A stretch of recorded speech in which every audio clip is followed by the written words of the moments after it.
pala si Juliana Gayapanaw, isang ibon sales leader.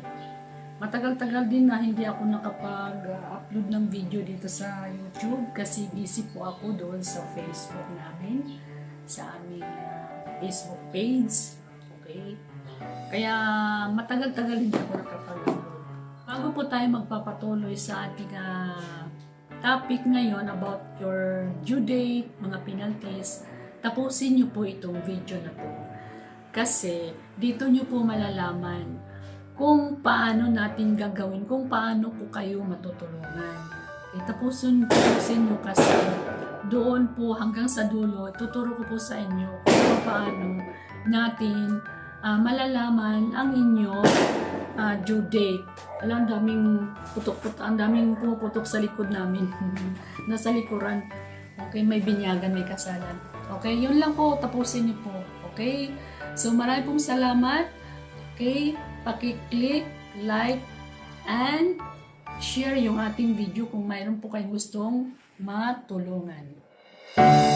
So, sa mga bago lang or sa mga naghanap sa akin, nagpapatulong about their Avon business, about their due date, mga past due, okay, yung mga penalties nyo, kung gusto nyo pong malaman, kung paano malaman, kung paano makausap ang branch, kung paano mo malalaman kung magkano na po ang inyong babayaran. Hirap ka ba? Hirap ka ba?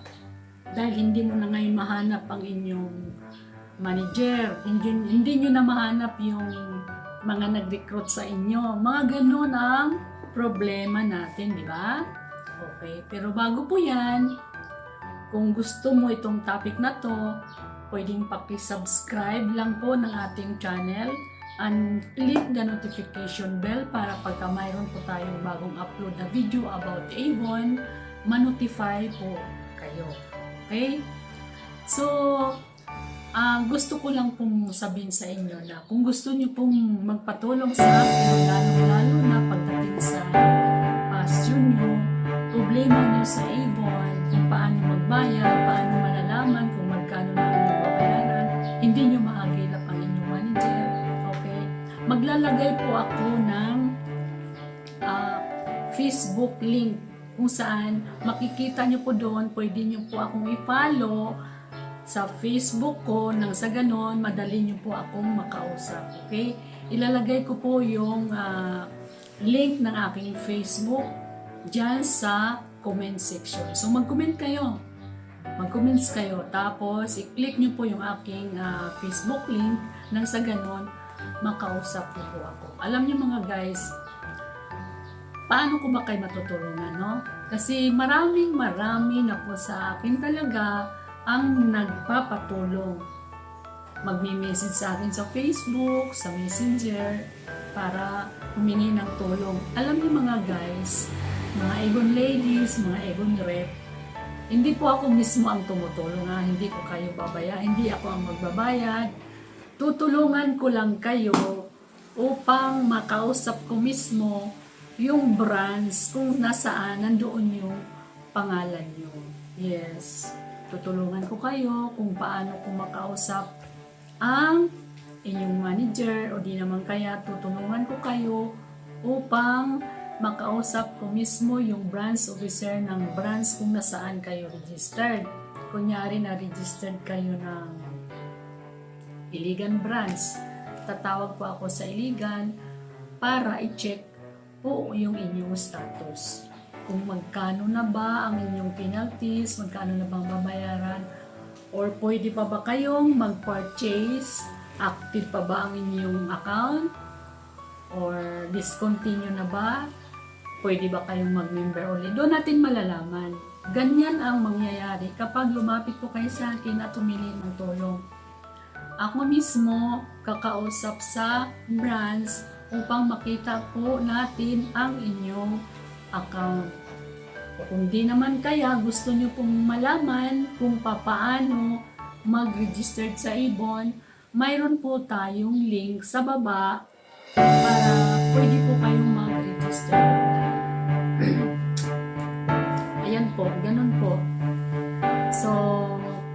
kapag kayo ay nakapag-follow na sa aking Facebook, kapag kayo ay lumapit sa akin upang humingi ng tulong kung paano malalaman ninyo ang inyong balance, doon po tayo mag-usap sa Messenger. Siyempre, nandoon na po yung personal account nyo, yung inyong personal information.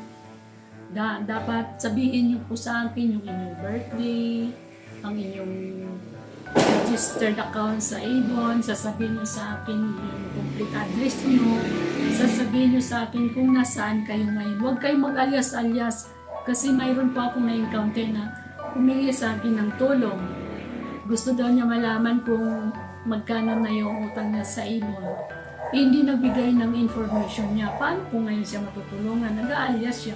Takot ba siya na malaman kung magkano, kung taga saan siya? Hindi naman ako yung manguhuli sa kanya. Hindi naman sa akin siya nagkakautang. Tutulungan ko lang yun. So, hindi ko magagawa, hindi maging successful po ang pagtulong ko sa inyo kapag hindi po kayo nagbigay ng full name ninyo kung saan na-register kayo sa Avon. Hindi ko maibigay sa inyo. Kailangan maibigay nyo sa akin yung exact address nyo, birthday, kasi alam nyo po bakit birthday. Kasi sa birthday po, nalalaman kung sino po talaga kayo. Kasi marami pong pari-pariho ang pangalan, pari-pariho ang initial, pari-pariho po ang surname.